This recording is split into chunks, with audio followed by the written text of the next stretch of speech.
We have been trained to believe that calcium comes from a cow. We have been told that if we want strong bones, we must buy a white liquid in a plastic jug from the supermarket. But what if I told you that was a marketing lie?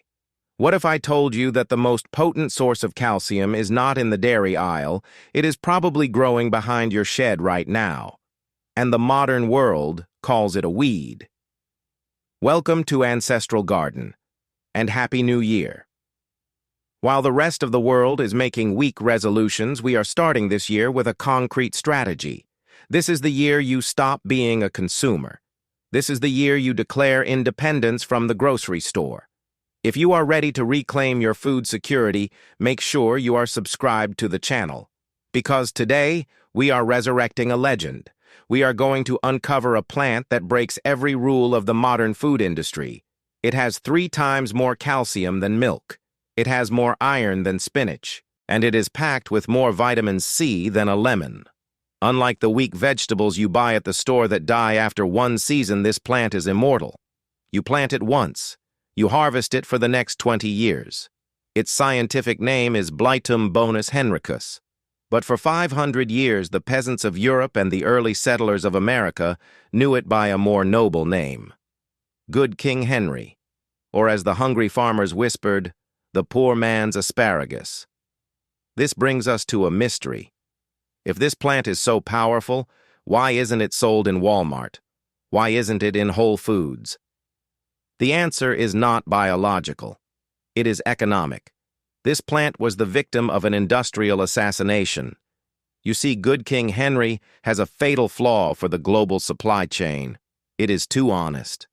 Once you pick the leaves, they wilt quickly. They lose their crunch within 6 hours. You cannot pack them in plastic, load them onto a truck, and ship them 1,000 miles across the country.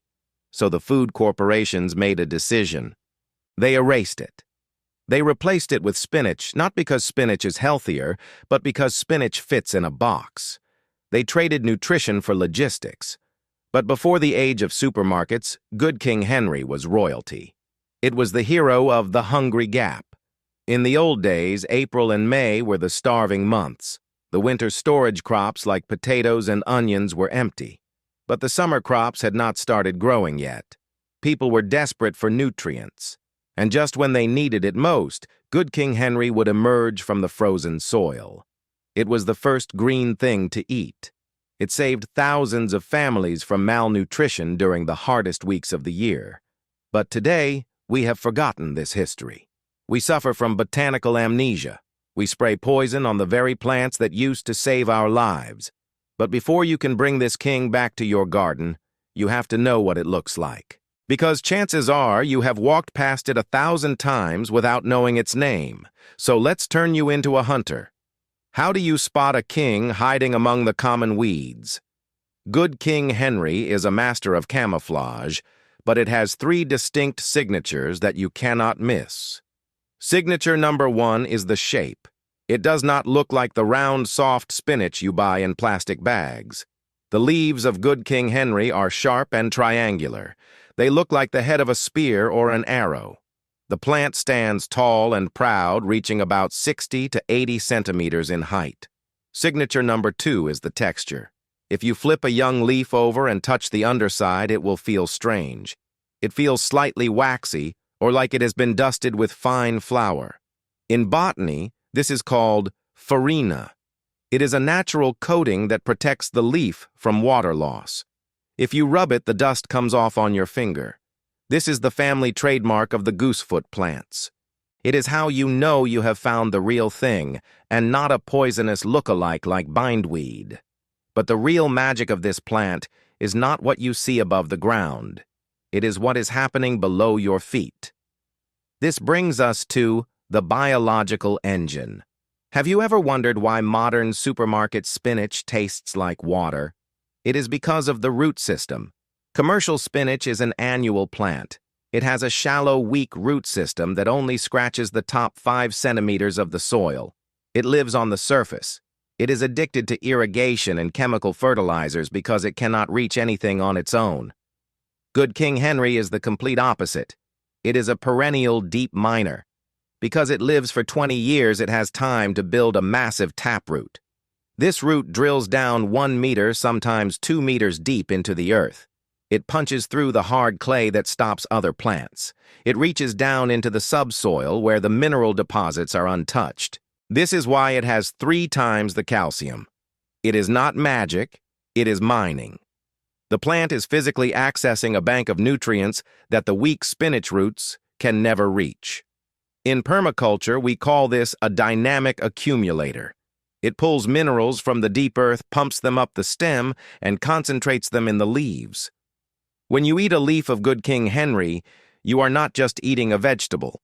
You are eating the condensed geology of your land. But having this power is useless if you do not know how to use it. You cannot just treat this plant like normal lettuce. If you do, you will waste 60% of its potential. To unlock the full value of the king, you need to master the 3-stage harvest protocol. To unlock the full value of the king, you need to master the 3-stage harvest protocol. The industrial food system wants you to buy 3 different products to get your shoots, your greens, and your grains. Good King Henry gives you all 3 from a single root system. Stage 1 is the spring harvest. This happens early, often while the ground is still partially frozen. While your neighbors are paying premium prices for imported asparagus, your Good King Henry is waking up. It pushes up thick, fleshy shoots directly from the crown. This is the historic poor man's asparagus. When these shoots are about 12 centimeters tall, you cut them off. Do not eat them raw. Peel the outer skin, steam them for 5 minutes, and serve them with butter and black pepper. They are tender, they are rich, and they are completely free. You can harvest these shoots for 4 to 6 weeks, and the plant just keeps pushing up more. Then, as the weather warms up, we move to stage 2, the summer harvest. This is where the plant earns its title as the superior replacement for spinach. Regular spinach is weak. As soon as the summer heat hits, regular spinach panics. It bolts to seed and turns bitter. But Good King Henry loves the sun. It grows massive arrow-shaped leaves that you can harvest all summer long. You can pick the outer leaves for your dinner, and the center of the plant will grow new ones by the next morning. It is a continuous green generator, but the plant is not done yet. Stage 3 is the autumn harvest. This is the secret that almost everyone forgets. Good King Henry is in the same botanical family as quinoa. And just like quinoa, it produces thousands of tiny protein-rich seeds in late October. Most gardeners throw these away. They think it is just debris. But a survival gardener knows better. You can collect these seeds. You can grind them into a dark, nutty flour to add extra protein to your bread. Or you can cook them like a grain. Think about the economics of this. One plant gives you asparagus in April, spinach in July, and flour in October, and you never have to replant it. But there is a catch. Nature does not give away this much nutrition without a defense mechanism. You cannot eat this plant blindly. If you treat it like a supermarket vegetable, you might regret it. You need to understand the chemistry. Good King Henry contains a chemical defense called oxalic acid. This is the same compound found in regular spinach and rhubarb. In small amounts, it is harmless. But in raw form, oxalic acid acts like a magnet. It locks up calcium and makes it hard for your body to absorb. If you have a history of kidney stones, this is a serious detail. So do not eat this plant raw in a salad. It is not lettuce. It is a wild animal that must be tamed. You must cook it. Boiling or steaming the leaves breaks down the acid bonds. Just 2 minutes of heat unlocks the massive mineral content hidden inside. It turns the poison into medicine. And for the seeds, there is another layer. The seeds are coated in saponin. It is a soapy, bitter substance that protects the seed from birds and insects. To eat them, you must soak the seeds in water for 12 hours to wash the saponin away. This sounds like extra work, and it is. But this is the difference between a consumer and a producer. A consumer wants convenience. A producer wants quality. Now let's talk about money. Let's look at the inflation math. Imagine you buy 1 bag of organic spinach every week for your family. That costs about $5. In 1 year, you spend $260. Over 20 years, you will give the supermarket more than $5,000 just for basic green leaves. Now look at Good King Henry. A packet of seeds costs $3. You plant it once. It establishes a colony. It yields food for the next 20 years without asking for a single dollar more. You turn an initial investment of $3 into $5,000 of value. The return on investment is mathematically impossible for any stock market to match. This is why the system hates perennials. They cannot sell you a subscription to something that you already own forever. But owning it is the easy part. Growing it requires a specific trick that 90% of gardeners get wrong.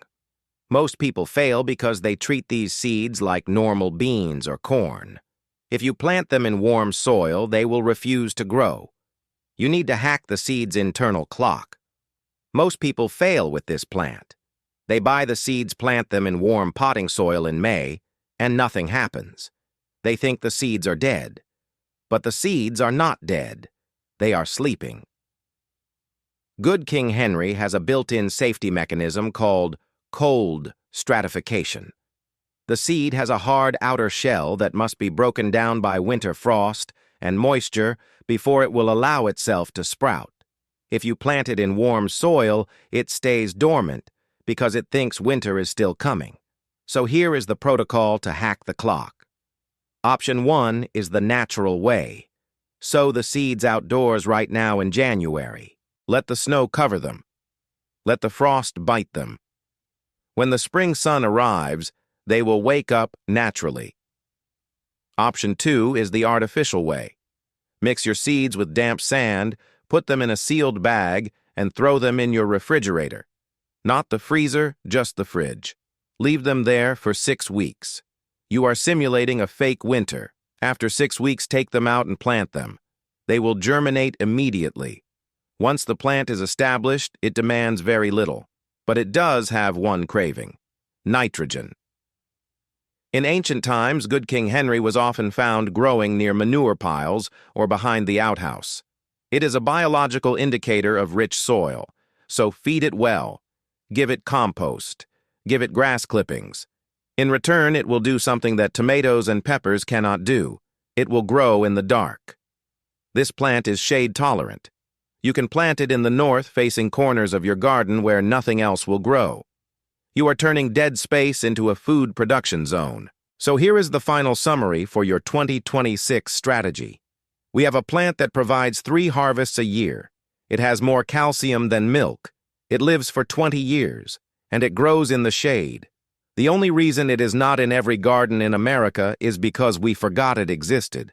But memory is a choice. By planting this seed, you are not just gardening. You are preserving a piece of biological history that the industrial system tried to delete. You are proving that the best food doesn't come from a factory. It comes from the soil. If you are ready to bring the king back to his throne, and if you are ready to dominate 2026, I need you to sign your name in the comments. Type the password, "Long Live the King." Type it in bold. Let the algorithm know that the resistance is growing. Like this video to spread the signal. Subscribe to Ancestral Garden. My name is the Guardian, and the King has returned.